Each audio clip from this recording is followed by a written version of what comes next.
কিছু বক্তব্য বিএনপির পক্ষে গেছে, কিছু বক্তব্য আওয়ামী লীগের পক্ষে গেছে, এখন আপনার জামাতের পক্ষে গেছে, চরমনের পক্ষে গেছে, কারণ আওয়ামী লীগ তো এখন নাই রাজনীতিতে, এটা ওয়ান কেস।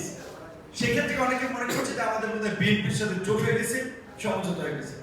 আবার ইসলামী আন্দোলনের প্রোগ্রামে বক্তব্য দিলে অনেকে মনে করে তারা আমাদের ইসলামী আন্দোলনের সাথে জোট করছে।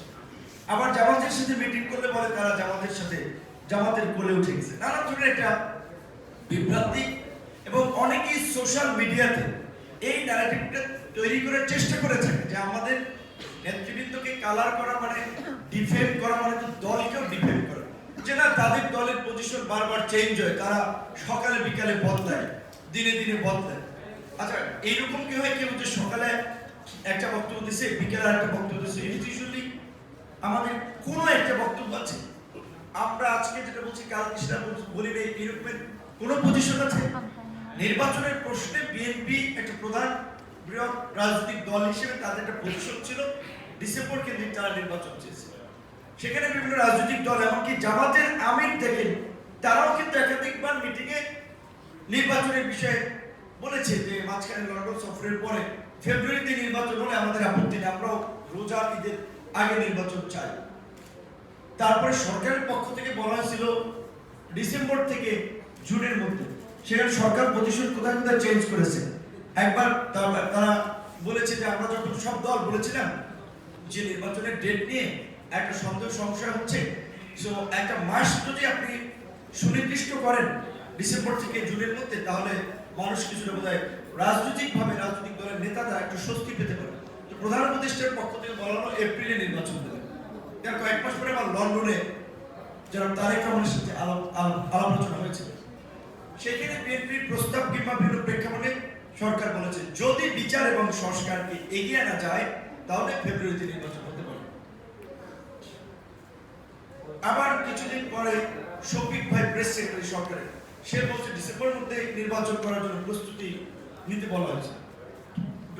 অন্তর্বর্তীকালীন সরকারও তো পরিস্থিতির কারণে বা তাদেরও তো কৌশল বদল করা লাগতেছে, পজিশন চেঞ্জ করা লাগতেছে। জামাতও তো বলছে। আমরা যদি আপনার একটা কথা বললে সেটা কি, আমরা তো মানুষ, আমরা তো ফেরেশতা না, আর আমাদের কথা এটা আল্লাহর ওহী না, কিংবা আপনার এটা কোনো অলঙ্ঘনীয় বাণী না যে এটা চেঞ্জ হবেই না, এটা ওই জায়গায় ফিক্স থাকে। রাজনীতিতে যেটা বলে যে এটা বাস্তবতা, যে রাজনীতিতে শেষ বলে কোনো কথা নাই। কেন বলা হয় থাকে? কারণ রাজনীতির পরিবেশ পরিস্থিতির উপরে কৌশল নির্ভর করে। জুলাইয়ের আন্দোলনে কি কেউ ভেবেছে যে সরকারের পতন হয়ে যাবে, এবং পতন হলে, যেটা বাংলাদেশের 50 বছরের ইতিহাসে হয় নাই, শেখ হাসিনা এইভাবে পালিয়ে যাবে যে তার বক্তব্য দেওয়ার জন্য সে বলছিল সেনা প্রধানকে সম্ভবত যে তিনি জাতির উদ্দেশ্যে একটা ভাষণ দিতে চান।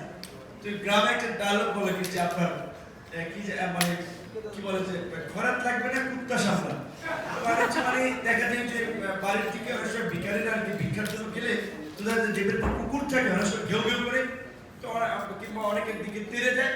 তো এই জন্য এখন যদি ভিক্ষা দিয়েছে, আবার অনেকে বলে যে খয়রাত, তো এই খয়রাত লাগবে না, আগে আপনার কুত্তা সামলা, এটা কেন বলছে? এখন শেখ হাসিনার বক্তব্য রেকর্ডিং এর বিষয় এরকম হয়ে গেছে যে ভাই আপনার বক্তব্য দেওয়া লাগবে, আগে জান নিয়ে ভাগেন। কারণ হচ্ছে সেই বক্তব্য দিতে গিয়ে ততক্ষণ যদি জনগণ গণভবনে চলে আসে, তাহলে প্রশাসন তাকে সেভ করতে পারে। তো এইরকমের নির্মম একটা তার পতন হয়, এটা কিন্তু কেউ কল্পনা করেনি। এবং শুধু এটার পতন না, আওয়ামী লীগের মতো একটা রাজনৈতিক দল ক্ষমতার পরিবর্তন অনেকবার হয়েছে। এক বছরে একটা কোথাও মিছিল মিটিং নেই। আগে জামাত শিবির কিংবা বিএনপি কে গালি দিত যে তারা ভোরে মিছিল করে, সন্ধ্যায় মিছিল করে।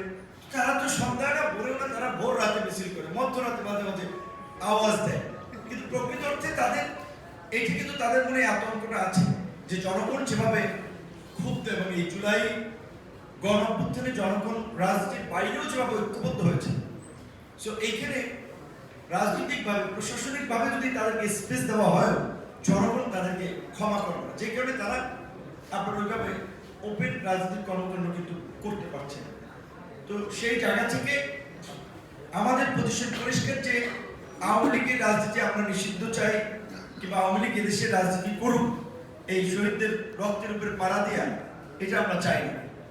একই সাথে বিদ্যমান রাজনৈতিক দলগুলোর মধ্যে বিএনপি, জামাত বলেন, ইসলামী বলেন, অন্যান্য সকল দলের সাথে আমরা একটা ভ্রাতৃত্বপূর্ণ, সৌহার্দ্যপূর্ণ, সম্প্রীতির সম্পর্ক রেখে আমরা একটা উদীয়মান রাইজিং দল হিসেবে আমরা এগিয়ে যেতে চাই। আমরা কারোর সাথে বৈরিতা তৈরি করতে চাই না। যেই কারণে আমরা বিএনপি, জামাত সব দলের সাথে আমরা বসি, আলাপ আলোচনা করি। এইটা আমাদের নীতি বা এটা আমাদের পলিসি। এখন বিএনপির সাথে একটা মিটিং করার পরে যদি অনেক বলে বিএনপির সাথে প্যাক্ট হয়ে গেছে, আমাদের সাথে প্যাক্ট হয়ে গেছে, ইসলামী আন্দোলনের সাথে প্যাক্ট হয়ে গেছে, সেটা তাদের রাজনৈতিক অ্যাসেসমেন্ট কিংবা বোঝাপড়ায় ভুল। কিন্তু এই কারণে আমরা তো অন্যের কি অতি উৎসাহী মানুষ কেউ একটা কমেন্ট করলো, সেইটাই আসলে আমাদের মধ্যে আমি মনে করি খুব বেশি ডিবেট কিংবা তর্কের দরকার নেই। আরেকটা কথা হচ্ছে, যদি আমরা বলি যে আমরা এই গণ অভ্যুত্থানের মধ্যে দিয়ে বা এই ছাত্র আন্দোলনের মধ্যে দিয়ে একটা প্রতিকূল সময় আমাদের উত্থান,